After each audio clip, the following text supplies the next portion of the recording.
Okay, let's do it. Um, Thank you again to the organizers for inviting me to speak. Sorry for the technical difficulties.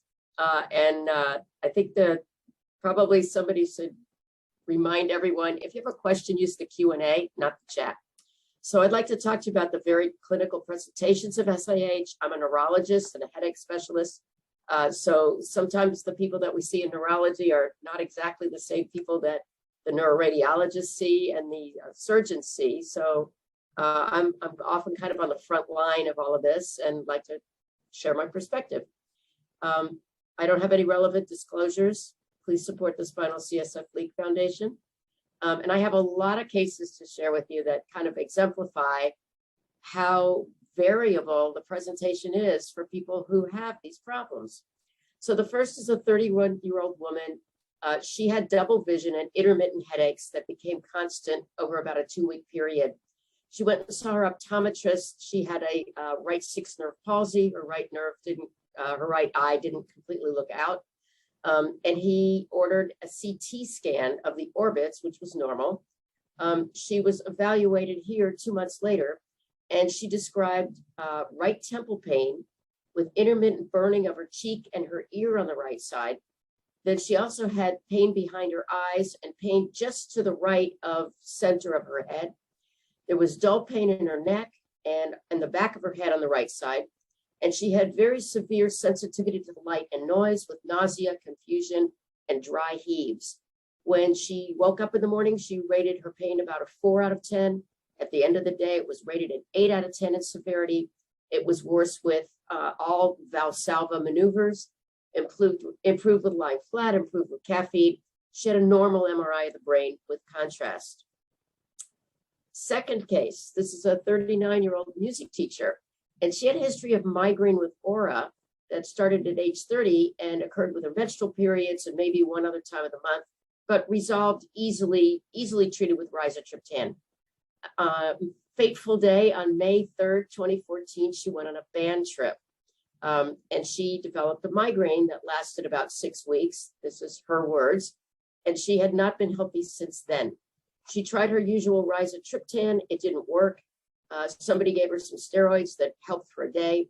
She tried a migraine diet and noticed that the fluorescent lights in her school were bothersome to her.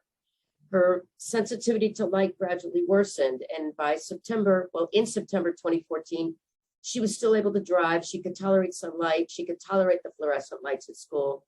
By the next spring, she could only tolerate incandescent light. By that summer, she was eating dinner with her husband by candlelight, not because of any romantic inclinations.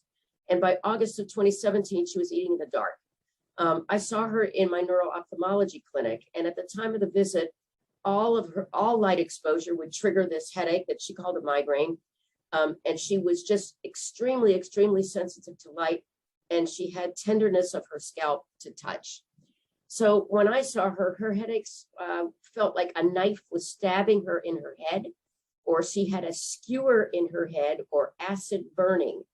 Her head pain was on both sides. She had neck pain at times. Besides the light sensitivity, she also had sensitivity to noise and smells. She generally didn't get nauseated unless she rode in the car, but she had trouble concentrating when she had a severe headache, and she was off balance and felt like she was going to fall. If she did start vomiting, she had to go to the emergency room because she just couldn't stop it. Her home medications didn't work. And sometimes she also got diarrhea with her bad headaches. She had a normal neuro-ophthalmologic exam. She had she's a wonderful person. You could tell that she was suffering. In neuro-ophthalmology, when we see people who come in wearing sunglasses, that kind of makes us wonder about the legitimacy of what's going on. But in headache medicine, that's a different story. She wore glasses into the office. She actually brought her own towel. She covered her head with the towel whenever she could, especially when we open the exam room door. Remember, in ophthalmology, there's no windows in the exam rooms. Now, she also would cover the computer monitor with her towel when we weren't using it because of the light. And she actually brought her own floor lamp to the exam, which I had never seen before. It was a floor lamp that had a 38-watt incandescent bulb in it. She had an MRI of the brain with contrast when her symptoms first started that was reviewed. It was normal. Don't leave home without your floor lamp, I guess. Case 3. This is a 61 at the time year-old director of treasury for a large company in Dallas. He had a 3-year history of cognitive decline, and he stopped paying his bills at home. He was late paying his bills. And for the director of treasury, you know, his wife said, that's like, there's something really wrong here. They would find him sleeping at his desk. He couldn't figure out how to log onto his computer. He couldn't recall what day of the week it was. His headaches actually started 2 years later, and they were not a big problem. They occurred a few times a week. They lasted an hour or less, and they were easily relieved with acetaminophen. There was no postural component, no change in Valsalva. He didn't have any vestibular or hearing problems, but he was walking more slowly. He was referred from memory clinic based on his MRI, and sadly, the changes on his MRI had been present for 2 years prior to the referral. He really was unable to relate his history at all. His wife gave me his history. So here is his MRI, and you can see that he has pretty marked brain sag. He's got over here, the cerebellar tonsils are too far down in his spinal cord. He's got flattening of his anterior pons. You can't even see the bottom of the midbrain. It's all descended. No enlargement of the pituitary gland, but on the axial images, he's got elongation of his midbrain with loss of the cistern, and also some high signal intensity over here on the right side, which corresponds partly to the hippocampus where memory lives. Next case is she was a 65-year-old retired professor of nursing, and she developed a persistent headache following a spinal tap in 2014. It was worse with any positional change. It was in the front of her head, both sides, aching, and when it was severe, she would vomit. About 6 months later, she developed a tremor and generalized weakness to the point where she had to use a walker. She had an MRI of her brain. It showed dural enhancement. It was misinterpreted as being meningitis, and she was treated with various things for meningitis. She had memory problems that were better in the morning and got worse as the day progressed. She was off balance and falling, and her condition deteriorated so much that she had to move in with her mother, who was in her 90s, so her mother could take care of her. And let's hopefully see that this is going to work. And so here's her tremor. And I'm just kind of asking her to, put her arms up like she's making wings. And then I'm going to ask her to like reach out, touch my finger, touch my nose. And you can see that she's got some shaking, both hands, although she's accurate. She hits the target correctly, but she's got a little tremor. She's saying, it's unusual because this is all better in the morning and it gets worse as the day goes on. So then we got her up and asked her to walk. And so you can see the tremor as she's walking. And she had gone to see a movement disorder specialist. And the movement disorder specialist diagnosed this as a functional, meaning not real, not really neurologic tremor. Next is a 46-year-old woman who had orthostatic headaches for 10 years. They occurred after she was upright for 6 or 7 hours. She rated them a 7 out of 10 in severity. They were located at the top of her head. They were sharp. She had some neck aching. Also, she had sensitivity to light, constant ringing in her ears, and pulsatile tinnitus in the morning. So she had tinnitus that kind of was like a whooshing sound that was with her pulse. Her headaches were daily and constant. They only got better with sleep or when she was at high altitude. And she also had pain in the back with some occipital headache, pain between her shoulder blades, and burning neck pain. About a year prior, she woke up 2 days in a row with a wet ear and a halo of blood with clear liquid on her pillowcase. Her headaches got worse after that. She was evaluated for a skull-based leak. It was negative, and she was put on topiramate for her headaches. 5 years before, She was evaluated for pseudotumor cerebri, or high intracranial pressure, but her opening pressure was normal. She had a CT myelogram. It showed multiple perineural cysts, but no leak. And she got repeated non-targeted blood patches, and her headaches would improve for about a month after each one. Here's her brain MRI. The only thing that's abnormal is she has an empty cella. And this is a sign of increased CSF pressure, not low CSF pressure. And you can see on her axial view that this white stuff over here is spinal fluid. She's got a little too much spinal fluid around her optic nerves, which can also be a sign of high spinal fluid pressure. She had a history of Ehlers-Danlos. She was a little overweight. When I examined her the first time, her optic nerves were normal. I could see the veins pulsating in her retina, telling me her spinal fluid pressure was normal. And she got better in Trendelenburg, although it took a little longer than usual. So she had these perineural cysts, and you can, excuse me, see them along the spine over here, lots of perineural cysts. The big one down at T10 was targeted, gave her short-term relief. She saw my nurse practitioner, and she discontinued the topiramate, thinking maybe it was making her worse because it was decreasing her spinal fluid pressure. Excuse me, and subsequent patches would give her relief for 5 to 9 weeks. After one of her blood patches, she developed a different headache. It was worse when she was lying flat. She would get up and excuse me, that headache resolved 10 to 15 minutes later. Then her orthostatic headache would start 4 hours later. After stopping topiramate, unfortunately, she gained 30 pounds. Topiramate's pretty good for weight loss in some people. And she had a long history of transient visual obscurations when standing, which is a high pressure symptom. She got reevaluated, and now she's got swelling of her optic nerves. Last case, I think, is a 51-year-old nurse with a previous history of migraine without aura. It was controlled with topiramate and sumatriptan. She was in a car accident in 2019. She was T-boned.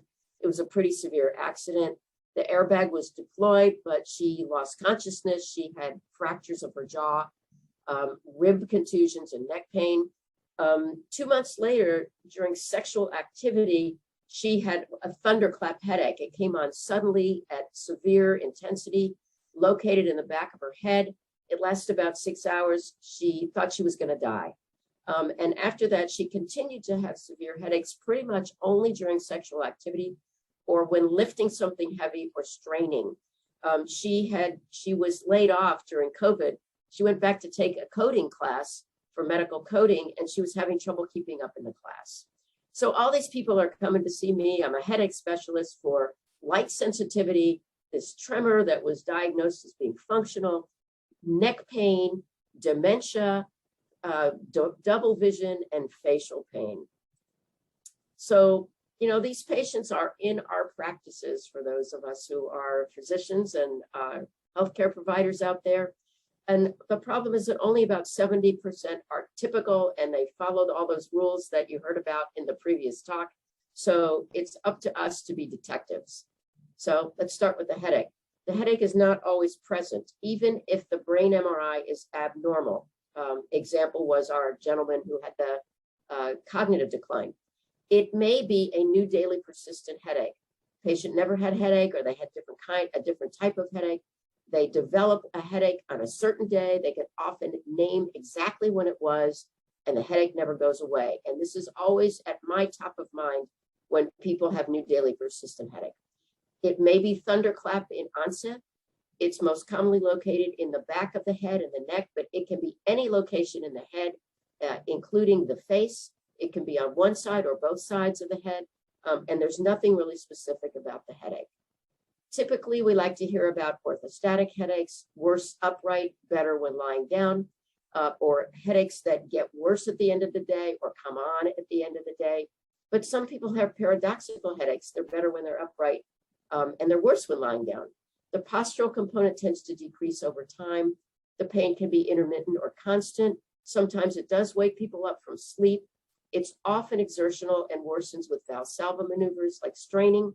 And if you can get the history of patients being at high altitude, it's been a little harder during COVID because no one's flying, but worsening at high altitude is often a good clue. The other symptoms that can occur, typical ones that we see with migraine, sensitivity to light, noise, and smell, nausea and vomiting. Next most common is probably those eighth nerve symptoms, ringing in the ears, hearing like you're underwater, being off balance, spinal symptoms like neck pain, pain between the shoulder blades, the typical coat hanger headache, pain that goes up the shoulders, up to the neck and around the head, chest pain, pain that radiates down the arms or the legs, and pain at the side of the leak. People can develop not only hyperkinetic movement disorders, as we saw, but hypokinetic movement disorders like Parkinsonism, cognitive dysfunction, dementia. The people that the neurosurgeons tend to see have coma, or they have subdural fluid collections or intracranial hemorrhage. Discharge from the breast has been reported, as well as almost any cranial nerve. So a year or two ago, I gave a talk on almost any cranial nerve. So just to review, going by cranial nerves, the first cranial nerves that does sense of smell, people can have altered taste, which is related to the sense of smell, decreased sense of smell, smelling things that aren't there, and then being sensitive to smell, which may just be a manifestation of a headache. Vision, cranial nerve 2, blurred vision, rarely visual field defects, times when the vision just goes out, or normal tension glaucoma. Third nerve palsy is very rare. I could not find any reports of a fourth nerve palsy. Third and fourth nerve palsies will cause double vision. Fifth nerve palsy, sensation to the face. Certainly the headache is mediated by the fifth nerve. The facial pain, jaw pain, or numbness. Horizontal double vision with the sixth nerve is very uncommon unless there is a secondary cause. Seventh nerve can cause facial palsies, hemifacial spasm, or grimacing. Again, that's pretty uncommon. Eighth nerve is common. So the hearing loss, the muffled hearing, the fullness in the ear, ringing in the ear, vertigo, imbalance, and occasionally we see abnormal eye movements. And then all of the lower cranial nerves that control speech and swallowing, throat discomfort, taste, those are not as common. So this occurs more frequently in women than men. Peak incidence is around age 40, but it can happen at any time of life. The annual incidence between 4 and 5 per 100,000. There was recently a paper, some of the speakers today were part of the authorship, saying it was about 4 per 100,000. But I suspect that once the ICD-9 code really gets a lot of use, just came into existence a year ago, we're not going to really know how common this is. And it may go undiagnosed for many years. The record I've heard of is 70. Risk factors, you've heard about some of them. So the joint hypermobility syndromes, oops, missed something. Trauma, which may be very trivial trauma, previous spine surgery, known disc disease with calcification of the disc that can cause ventral leaks, history of spinal tap, or basically any spinal procedure you can think of, or history of spontaneous retinal detachment. We suspect this not only with new daily persistent headache, but in people who have chronic migraine. And we try a lot of different medications for both acute and preventive treatment, and nothing works. People have daily headaches that are living in the dark, headaches that are exertional. So the questions that I like to ask about headache: how does a patient feel when they first wake up before they even get out of bed? Is their headache better or worse at any particular time of the day? The effect of Valsalva, whether the headache wakes them up from sleep, if the headache gets, if there's any effect of caffeine, including Furanol and Furacet, that's the F word. If it's better when lying down, how long does that take? And what's the effect of high altitude? For hypermobility, are they double jointed? Are they super flexible? Are they good at yoga? And then we do a few maneuvers, either in the office or online, to see if they are hypermobile. Were they flexible as a child? Because most of us are not so flexible as we get older. Could they do splits? Could they wrap their legs around their head? Were they active in sports that required flexibility? And then the family history of things that predispose to connective tissue disease. So that's kind of what we're looking for, basically Cirque du Soleil. Do they have any other precipitating events? I know there was a question on the chat about this as well. Any injury they can think of, any heavy lifting, did they just move? History of chiropractic manipulation, riding a roller coaster, violent coughing or protracted vomiting. Again, any kind of procedure that involved the spine, even procedures that we don't really think of as invading the dura, sometimes accidents happen. If they engage in athletic activities that require a lot of twisting or bending, that can be a predisposing factor. New change in workout, lifting weights when they weren't used to lifting weights, bariatric surgery you heard about, history of Chiari malformation. Sometimes the MR findings in SIH are mistakenly interpreted as being a Chiari. History of POTS or Ehlers-Danlos. The exam is generally normal. The patient may have joint hypermobility. I like to see spontaneous venous pulsations in the retina, but they're not 100%.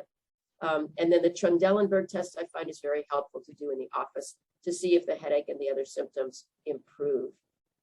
So, you know, just like Colombo, for those of you who are old enough to remember Peter Falk and Colombo, as he was leaving the office after interrogating the suspect, smoking the cigar, wearing his trench coat, he would turn around and say, you know, there's just one more thing. Are you double jointed? So thank you for your attention. I'll be happy to answer your questions later.